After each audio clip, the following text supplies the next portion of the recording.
Alors, merci à tous d'être ici présents. Merci à tous ceux qui ont rendu possible cette assemblée, qui se veut une assemblée internationaliste contre l'impérialisme et le sionisme. Marhaban bikom.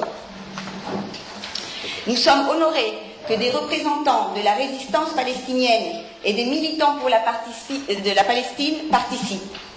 Le but de cette assemblée est d'aborder la question urgente de comment renforcer la solidarité avec la résistance palestinienne au sein des travailleurs, des étudiants et des mouvements sociaux pour mettre fin au régime colonial sioniste. Des syndicats, des partis et des gouvernements progressistes du monde ont publié des déclarations appelant à un cessez-le-feu et condamnant le génocide sioniste. Des travailleurs ont refusé d'expédier des armes dans les ports du monde, comme dans les ports de Barcelone, de Gênes, de Anvers, de Washington. Ils sont allés aussi dans les bases militaires britanniques à Akrotiri, à Chypre. Il y a eu 3 jeunes filles qui ont été condamnées à 37 ans de prison en Angleterre parce qu'elles ont manifesté devant l'armement sioniste Elbit System, donc, qui est une entreprise israélienne. Cet internationalisme, basé sur de grandes mobilisations de masse, doit toucher tous les intérêts du sionisme, partout, et également tous les gouvernements et institutions qui se rangent du côté du sionisme. Occuper les parlements, boycotter les entreprises, les universités, les centres scientifiques et militaires, paralyser les approvisionnements pour l'entité, dénoncer les représentants politiques vendus, le boycott et le sabotage sous toutes ses formes et en tout lieu. Le soutien à la lutte armée doit faire partie d'un mouvement populaire et militant mondial incessant qui exerce une pression en faveur de la lutte de libération nationale palestinienne. Nous croyons que la guerre est impossible si les travailleurs s'y opposent. La résistance palestinienne a besoin d'alliés partout, d'autant plus que les répercussions de la guerre de Gaza ont atteint maintenant les frontières du Pakistan et de l'Iran. Les guerres et la barbarie vont se multiplier, car les contradictions capitalistes s'accentuent. Je suis Signa Benigassan, responsable du bureau d'information Alba Granada pour le Nord-Afrique. Je suis chilienne et j'appartiens aussi à la 2e génération de Palestiniens nés au Chili. Comme vous devez sans doute le savoir, le Chili a la communauté de Palestiniens résidant hors Asie occidentale la plus importante du monde, avec plus de 500 000 Palestiniens, sans compter ceux qui sont arrivés avec les persécutions ottomanes à la fin du XIXe siècle. Pourquoi je dis ceci? C'est parce qu'aussi le Chili a été un des seuls pays, malgré des positions ambiguës au début de la contre-attaque de la résistance palestinienne, à rappeler son ambassadeur, comme l'a fait aussi la Colombie et le Honduras. Le reste des pays sud-américains, et on en compte 46, bien qu'ils reconnaissent l'État de Palestine, ont fait un appel au cessez-le-feu et ont condamné soit la résistance du Hamas, comme les attaques sionistes, donc des positions équidistantes. Des positions, à notre avis, peu fermes, de pseudo-neutralité, alors que l'Amérique du Sud lutte depuis 200 ans contre l'impérialisme américain. Nous ne comptons bien sûr ni Cuba, ni le Venezuela ou la Bolivie, qui eux ont rompu les relations diplomatiques, et le Belize, qui les a suspendus maintenant en 2023. Donc je voudrais signaler 3 points. Premièrement, je veux tout de suite souligner que depuis la fondation arbitraire, illégitime, illégale de l'entité sioniste par l'ONU coloniale en 1948, avec la résolution 181 de partition de la Palestine, et là je voudrais rappeler que cette partition s'est faite avec à peine 30 pays, puisque l'ensemble de l'Afrique, de l'Asie et du monde arabe était sous domination coloniale franco-britannique, et ils ne pouvaient créer des États. Et après plus de 100 ans de lutte, la résistance palestinienne aujourd'hui a réussi à démasquer aux yeux des peuples du monde le vrai visage de cette entité. Fini la mascarade de la seule démocratie du Moyen-Orient. de l'armée la plus morale du monde et tout le charabia médiatique des agences de l'impérialisme. Les peuples ont aujourd'hui compris la vraie nature du sionisme international. Raciste, expansionniste, antisémite, génocidaire et qui répond principalement aux intérêts de l'alliance anglo-sioniste. Pour cela, à notre avis, elle devrait être expulsée des Nations Unies. Cette prise de conscience a été démontrée par des immenses protestations, même dans le centre capitaliste, qui ont dépassé celles de l'Irak en 2003, malgré des répressions très fortes de la police. Le slogan « Les capitalistes veulent la guerre, la classe ouvrière et le peuple veulent la paix » résume la lutte de classe actuelle.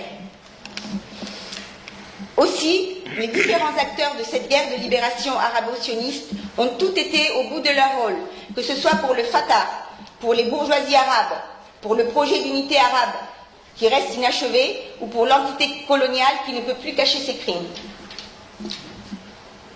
Mais de nouvelles forces émergent aujourd'hui.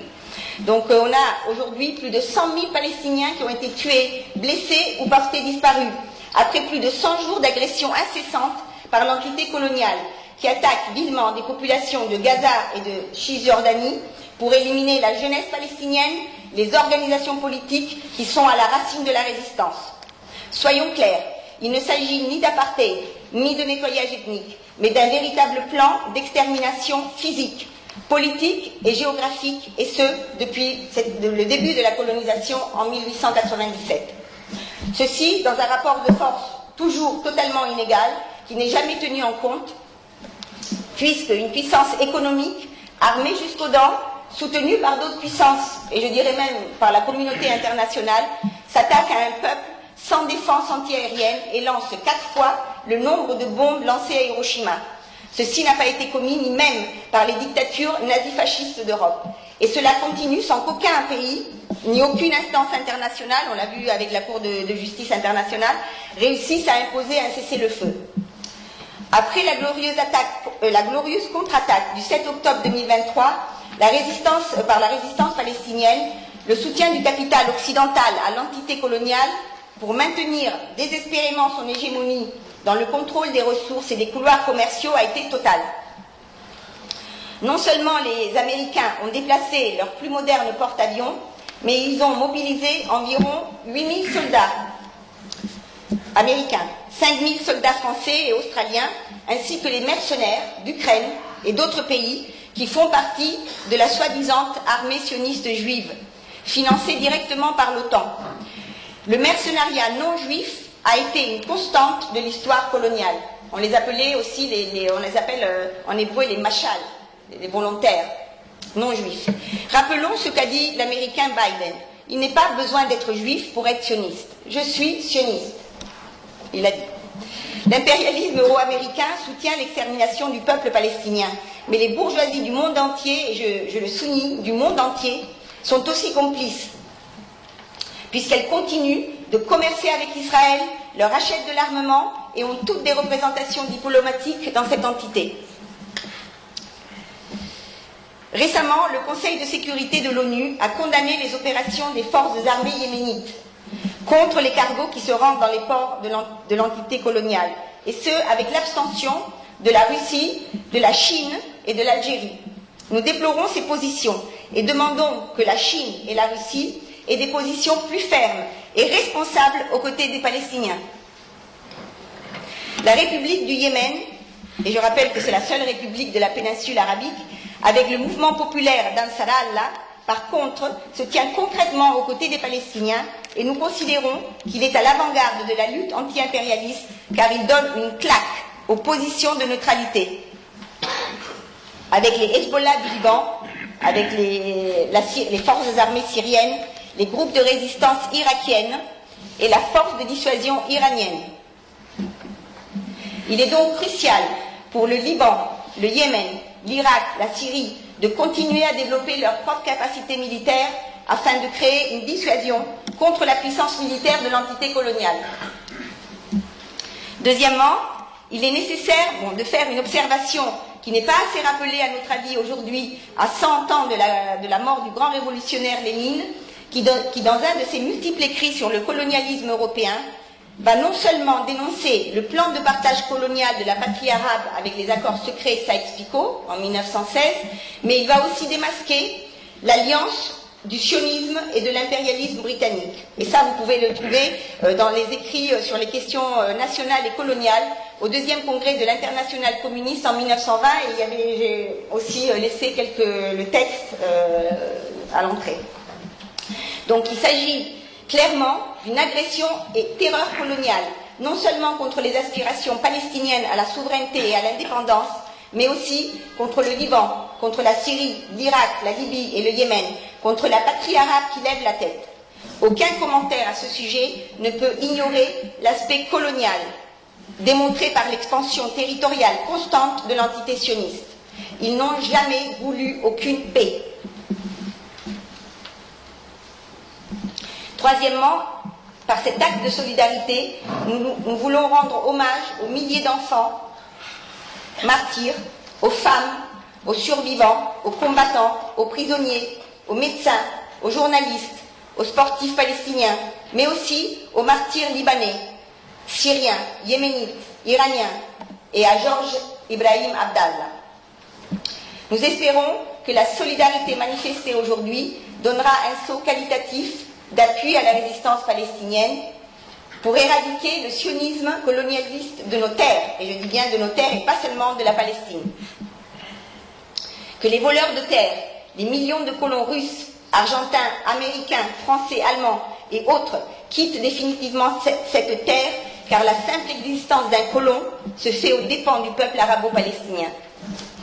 Que d'autres peuples du monde, eux aussi piétinés et pillés par l'impérialisme euro-américain, comme Cuba, le Venezuela, le Nicaragua, le Mali, le Burkina Faso, l'Érythrée ou la Corée du Nord, continuent à remporter de grandes victoires contre le pillage capitaliste néocolonial qui appauvrit des pays entiers et pousse leurs habitants à entreprendre de terrifiants exodes. Que la vérité gagne du terrain sur les mensonges qui cachent cet holocauste. Cette colonisation vise la liquidation totale de la Palestine, donc une seule riposte est possible, la résistance populaire arabe et palestinienne jusqu'à la libération. La défaite de Gaza serait la défaite face à la barbarie capitaliste. Pour cela, la bataille de Gaza est notre bataille à tous. Merci.